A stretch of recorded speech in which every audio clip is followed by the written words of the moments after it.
पहचान है। प्लीज कुछ बोलूं या पहले देखना है? मजा आ रहा है? आप सबसे पहले आए होंगे तभी सबसे आगे की सीट मिली है ना? उन्होंने कुछ कुकर्म करे होंगे जो सबसे पीछे बैठे हैं, लेट आए होंगे, है ना? मैं यहाँ पे बस आपको देखने आई हूँ। तो मैं कुछ ना बोलूं, मतलब आराम से खड़ा रहूं? मुझे तो बिलीव नहीं होता जब मैसेज आया कि मेरा नाम शॉर्ट लिस्टेड हो गया है। मतलब मुझे लगा था भी बोलते कोई फ्री में बुलाते नहीं है।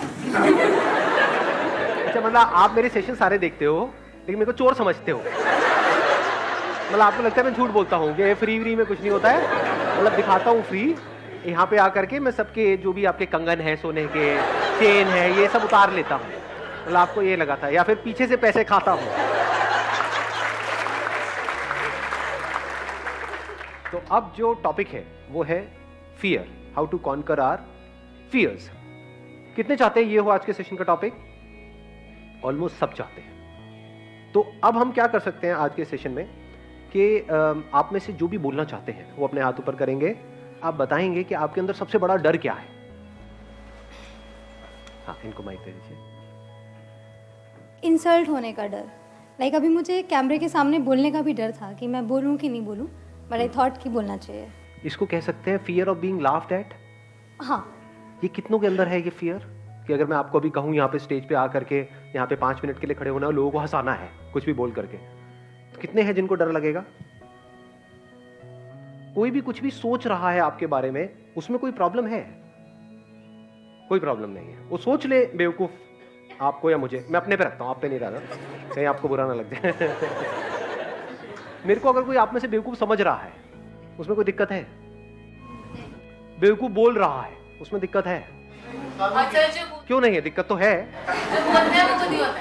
जब बोलते हैं वो खुद ही होता है। ये तो मेरे को बच्चों की याद आ गई। जो बोलता है कुत्ता, तू जो कुत्ता बोलता है वो खुद ही कुत्ता होता है। तू कुत्ता। हाँ।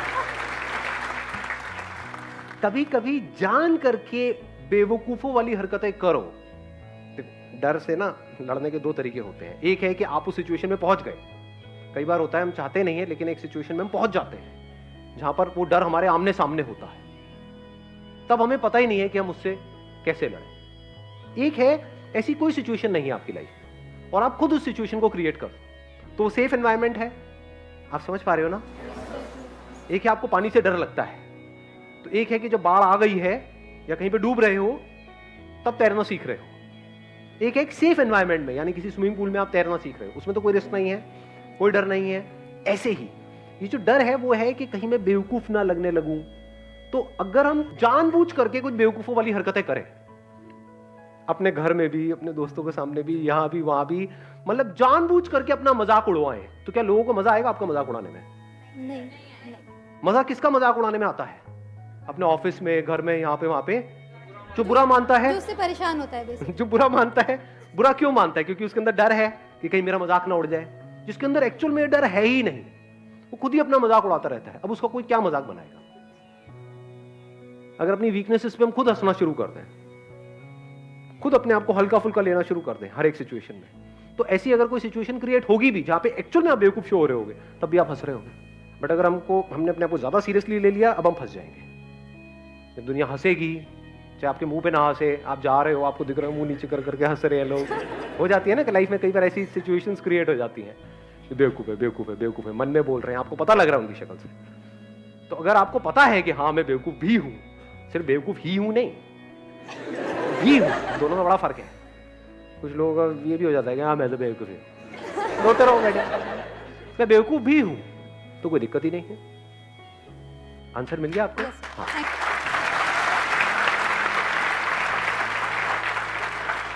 तो प्रैक्टिकली आप कुछ ऐसा करना चाहते हैं यहाँ पे स्टेज पे आकर? नहीं, इतना नहीं है ना, ये सेफ एनवायरनमेंट नहीं है। लाखों लोग इस वीडियो को देखने वाले हैं। बिल्कुल ठीक। अब देखो, अभी इन्होंने कहा नहीं, तो क्या ये सही डिसीजन है, गलत डिसीजन है? बिल्कुल सही, क्योंकि डर को एक झटके में कॉन्कर नहीं किया जाता है। ये नहीं कि मुझे तैरने से डर लगता है तो मैं सीधा जाकर के समुद्र में तैरूंगा। इसको हम करेज समझते हैं, बट ये करेज नहीं, बेवकूफी होती है बहुत बार। कि अगर डर है तो धीरे धीरे कॉन्कर करो, धीरे धीरे।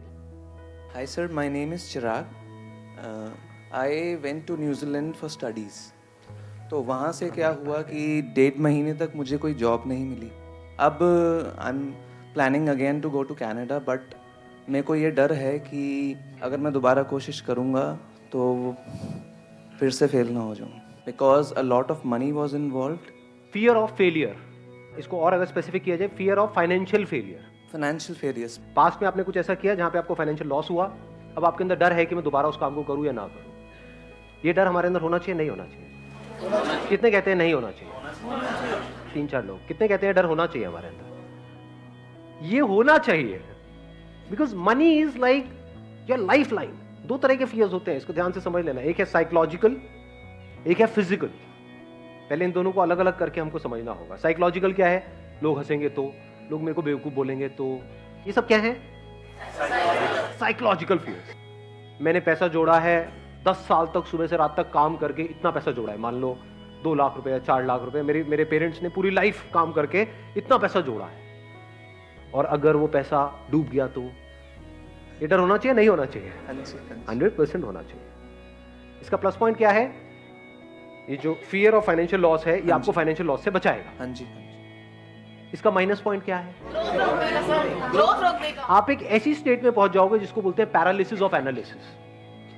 टाइम निकल जाएगा, 10 साल, 20 साल, 50 साल, कुछ करोगे ही नहीं। रिस्क के नाम से हमको डर लगने लग जाएगा। तो क्या ऐसा बंदा कभी भी कुछ कर पाएगा अगर उसको डर ने चारों तरफ से घेर लिया है तो? क्योंकि लॉस तो हो ही सकता है ना। जब पहले हुआ है तो दोबारा भी हो सकता है ना। कुछ भी नया हम ट्राई करते हैं तो वहां पे रिस्क तो होता ही है ना। ऐसा तो नहीं हो सकता कि रिस्क हो ही ना। और मजे की बात क्या है, हमको लगता है कि रिस्क सिर्फ वहां पर है, जहां पर आप हो वहां पर जो रिस्क है वो हमको नजर नहीं आता है। बिल्कुल ऐसा है जैसे घर से बाहर अगर हम कहीं जाएंगे, कहीं ट्रैकिंग करने जाओगे तो वहां पे रिस्क है ना, मर सकते हो ना ट्रैकिंग करोगे तो। घर में बैठे रहो तो कोई रिस्क है? नहीं है, ऐसा हमको लगता है। बहुत बड़ा रिस्क है, एक कैद है। कैद में जिए, कैद में मरे। क्या किया जिंदगी में? कुछ भी नहीं। सुबह इतने बजे उठे, वहां पर गए, फिर आए, फिर सो गए, फिर ये किया वो किया। एक रेपिटेटिव मोड में नहीं चले जाएंगे। फिर हमें और एक रोबोट में फर्क क्या है? लाइफ किसे कहते हैं? जो ग्रो कर रहा हो या जो रुक गया हो? बिल्कुल हवा की तरह जो चलती चली जा रही है, पानी जो बहता चला जा रहा है। पानी रुक जाता है तो सड़ने लग जाता है। तो ये इसका बहुत बड़ा माइनस पॉइंट है, फियर ऑफ फाइनेंशियल लॉस। क्योंकि कुछ भी करने के लिए पैसा तो चाहिए ही ना। बिना पैसे के क्या नया होगा? मतलब कुछ भी, आपको अपने घर से यहां तक भी आना तो उसके लिए भी पैसा लगा। तो छोटे से भी छोटा कुछ करोगे तो उसके लिए भी पैसा चाहिए। तो अगर हम बहुत ज्यादा डरने लग जाएं तो एक बात पक्की है कि हम अगले लेवल पे नहीं जा पाएंगे। तो अब ये डर हमारे अंदर से कैसे निकले? That is a question. ये डर तब निकल सकता है जब जो भी आप करने वाले हैं उस सिचुएशन की हर साइड को आप देख लेते हो।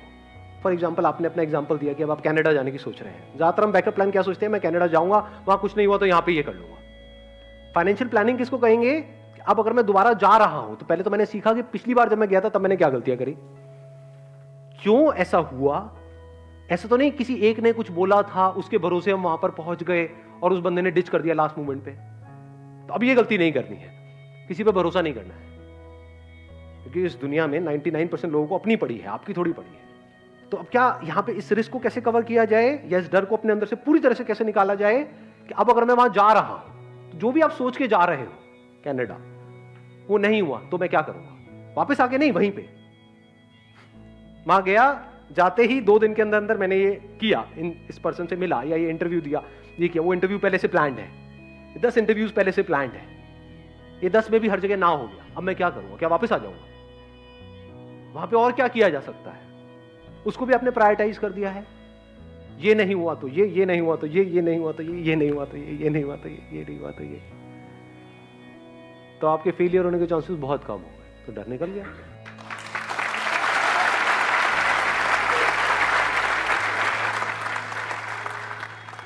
एक टॉपिक जो आपने आज तक बताया नहीं। हाँ, इन पर माइक दे दो। अभी एक्चुअली में होता क्या है, जिनके पेरेंट्स है, मतलब घर बना हुआ है, जैसे ज़रूरत का सामान है, रोटी कपड़ा और मकान है, वो तो सारे रिस्क ले सकते हैं। जो मेरे जैसे खुद चल के, जिन्होंने मतलब कुछ नहीं था हमारे पास, फिर मैंने एक अपना स्टैंडर्ड बनाया, घर बनाया, ऑटोमेटिक गाड़ी ली, सरकारी नौकरी, सरकारी अफसर बना, सब कुछ बन गया और शादी भी हो गई। वो भी आजकल वो हो गया ना उतनी, तो वो भी होगी। तो ओवरऑल मतलब आज की नज़र में सबके सामने मैं बहुत सक्सेसफुल हूँ। सब कहते हैं हाँ इसके पास बड़ा घर है, बड़ी गाड़ी है, लेकिन मैं मेरी जॉब से खुश नहीं हूँ। मेरे को मतलब जाना ही पसंद नहीं है, पसंद ही नहीं है मेरे को मेरी ये जॉब। सब आप बोलना चाहते हैं कैमरे में? हाँ कोई दिक्कत नहीं है। अब बात है कि अब मैं खच्चर, मेरे को खुद फील लगे मैं खच्चर हूँ कि मैं रोज़ सुबह जाता हूँ 9 बजे, रात को 9 बजे घर आता हूँ, ठीक है, वो पैसा आ रहा है, जितना भी तनख्वाह मिल रही है, सरकारी अफसर है तो तनख्वाह तो फिक्स है, अभी इतनी मिलनी है। तो अब क्या EMI तो जा रही है, गाड़ी की भी जा रही है, घर की भी जा रही है, तो मैं मेरी लाइफ से बोर हो गया, तो मैंने रिजाइन कर दिया। रिजाइन कर चुके ऑलरेडी? हाँ मैंने रिजाइन कर दिया। अच्छा, तभी इतना बोल रहे हो आप? क्या यार, हाँ, मैंने नहीं, रिजाइन कोई कर दिक्कत दिया। नहीं है। हाँ, नहीं मैंने रिजाइन दे दिया। अब आप समझ सकते हैं एक सरकारी अफसर इतनी बड़ी पोस्ट से रिजाइन दे दिया तो घर वाले सब अगेंस्ट हो गए कि तू करेगा क्या, मुझे नहीं पता क्या करना, मुझे ये जॉब नहीं करनी। मेरे को 1 साल हो गया और अब मेरी हालत हो गई खराब क्योंकि वो जो EMI जा रही है वो तो जा रही है, जाहिर है। अब मैं ये कहना चाहता हूँ कि जो अपने सपने हैं, जैसे मेरे को कुछ बड़ा करना है लेकिन वो घर वालों को तो नहीं करना, तो डर ये है कि अब मेरे सपनों के लिए फैमिली के सपने दांव पे लगाए या ना लगाए। सबसे पहले तो let's give a big hand for him.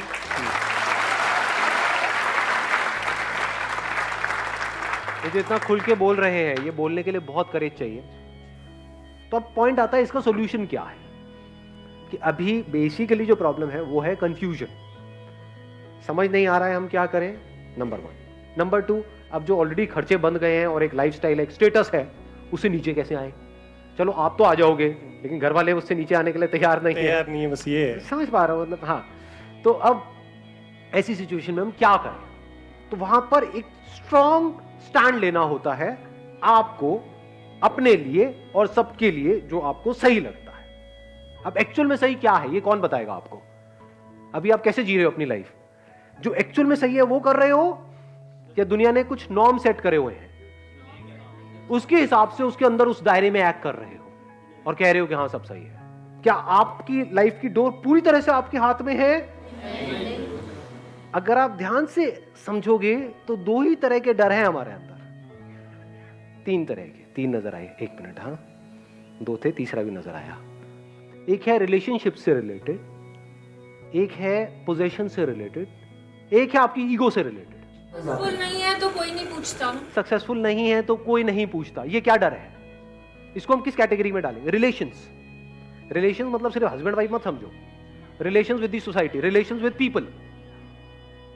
इसमें रिलेशंस विद एनिमल्स नहीं आया, क्योंकि अगर आपकी नौकरी चली भी गई तो कुत्ता तो प्यार करेगा, है कि नहीं? आप कुत्ते को जाकर के बताओगे मैं अब बिजनेस करने की सोच रहा हूं,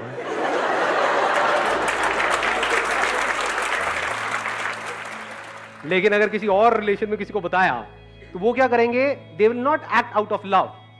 उनको आपकी थोड़ी पड़ी है कि आप अंदर ही अंदर फ्रस्ट्रेट हो रहे हो। They will act out of fear. Love में फियर में फर्क देख पा रहे हो?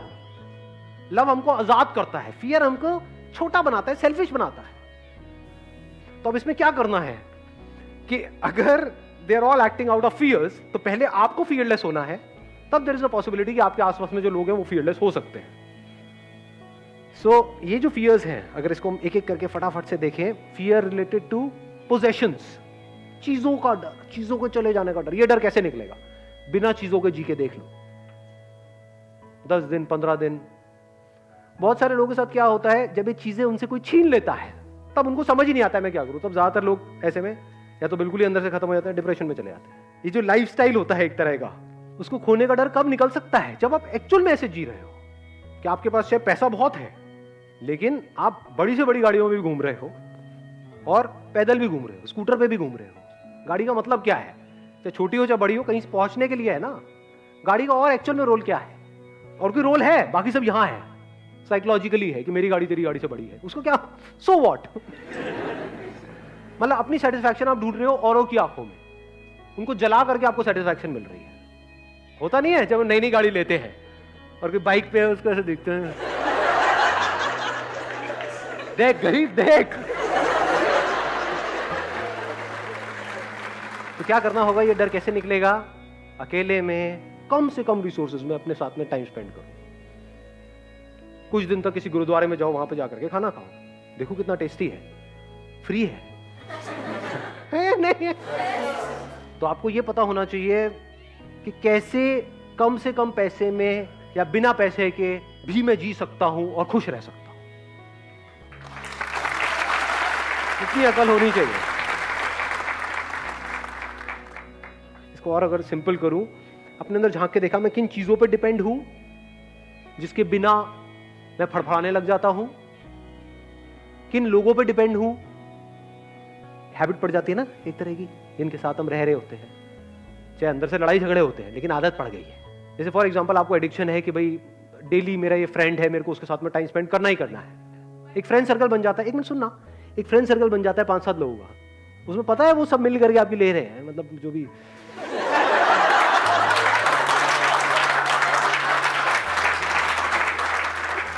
मतलब है, आपका मजाक उड़ा रहे हैं। हाँ, मतलब ऐसा होता है नहीं होता है। और आपको डर है कि अगर यही तो गिने चुने 4-5 दोस्त हैं मेरी लाइफ में, ये जो भी बोल रहे हैं बोलने दो, और वो लिमिट धीरे धीरे बढ़ाते चले जाते हैं। कई बार ऐसा होता है सारी हदें पार कर जाते हैं। आपके बारे में बोल रहे हैं, आपके माँ बाप के बारे में बोल रहे हैं, वो बंदे सुने चले जा रहे हैं। क्यों? क्योंकि डर है कि इन्होंने मेरे को अपने ग्रुप से निकाल दिया तो मेरा क्या होगा। डर है ना, तो छोड़ दो ना उस ग्रुप को कुछ टाइम के लिए, महीने के लिए, 2 महीने के लिए देखो छोड़ करके, क्या उसके बिना आप जी सकते हो, तो आपके अंदर कॉन्फिडेंस आएगा। अब आप वहां पे स्टैंड ले सकते हो, नहीं तो you will act always out of fear कि मैंने बोला तो कहीं लड़ाई ना हो जाए, कहीं ये ना हो जाए, वो ना हो जाए। डर में किसी के साथ रह रहे हो, ये कोई रहना होता है। डर में कोई आपके साथ रह रहा है, कोई रहना है। रहना है तो प्यार को फाउंडेशन बनाओ ना। प्यार का मतलब क्या होता है? तुझे जो करना है कर, साथ रहना है रह, छोड़ना है छोड़ दे, कल छोड़ना है कल छोड़, अभी छोड़ना है अभी छोड़। कोई और समझ आ जाए तो बहुत बढ़िया है, जाओ। When love is the foundation, तो वहां पर कोई डर नहीं होता। Where there is fear, there is no love. Where there is love, there is absolutely no fear. और कौन सा रह गया? ईगो। अब ये डर कैसे निकलेगा हमारे अंदर से? ईगो क्या होती है? What is ego? नहीं, सिर्फ ये नहीं कि मैं हमेशा सही हूं। कोई बोलता है ना कि मैं तो बिल्कुल ही गलत हूं, मैं तो गया गुजरा हूं, वो भी ईगो है। ईगो हम किसको समझते हैं? मैं ये, मैं वो एरोगेंस है। ईगो का मतलब क्या है? मैं ये हूं, तू वो है, ये ईगो है। जो मुझे तुझसे अलग करती है वो ईगो है। इसकी वजह से मैं सुबह से रात तक अपने आप को औरों से कंपेयर करता रहता हूं, और उससे जेलस होता रहता हूं। हर एक की जड़ क्या है अगर ईगो नहीं है तो? मैं किसी को कुछ भी बोल देता हूं, बट कोई जरा सा मुझे कुछ बोले तो मुझे बुरा लग जाता है। ईगो नहीं तो और क्या है? Unless and until you see it as a fact, absolutely clearly, that this ego is an illusion, it's a myth. ये कोई सच्चाई नहीं है, झूठ है। मैं ये हूं, ये कोई सच्चाई नहीं है, झूठ है ये। जब ये देख लेते हो तो वहां से प्यार की शुरुआत हो जाती है। अब मुझ में और तुझ में कोई फर्क नहीं।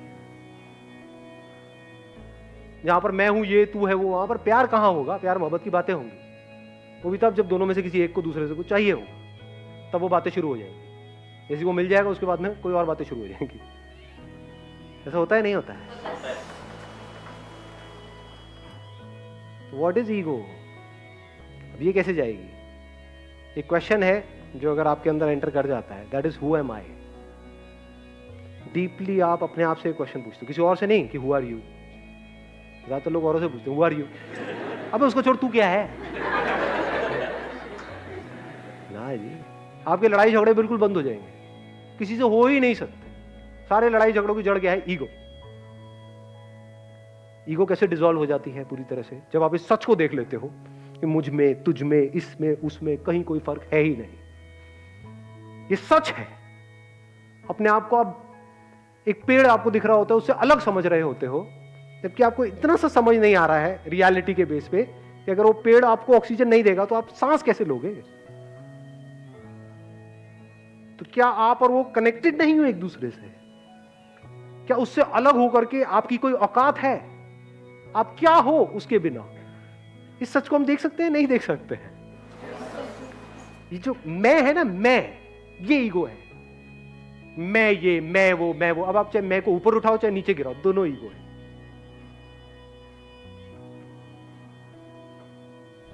सुबह से रात तक यहीं पे हम जीते हैं, यहीं पे मर जाते हैं। इससे जब आप बाहर निकलते हो तब आपको कुछ नजर आने लग जाता है। तब एक नई दुनिया का रास्ता आपके लिए खुल जाता है जो इस दुनिया से बिल्कुल अलग है। वहां पर मैं और तू कहीं पर भी नहीं है। जैसे फॉर एग्जाम्पल, मैं एक छोटा सा एग्जाम्पल दूंगा, I am not too sure आप कैसे देखोगे।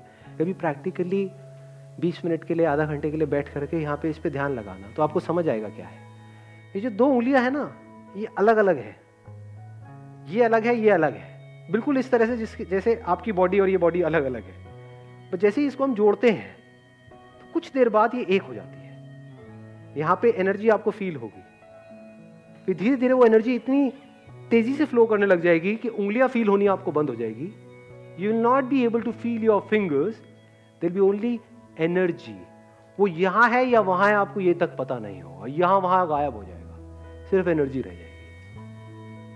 ये सिंबल है ये बताने का कि सब जुड़ा पड़ा है, सब एक है।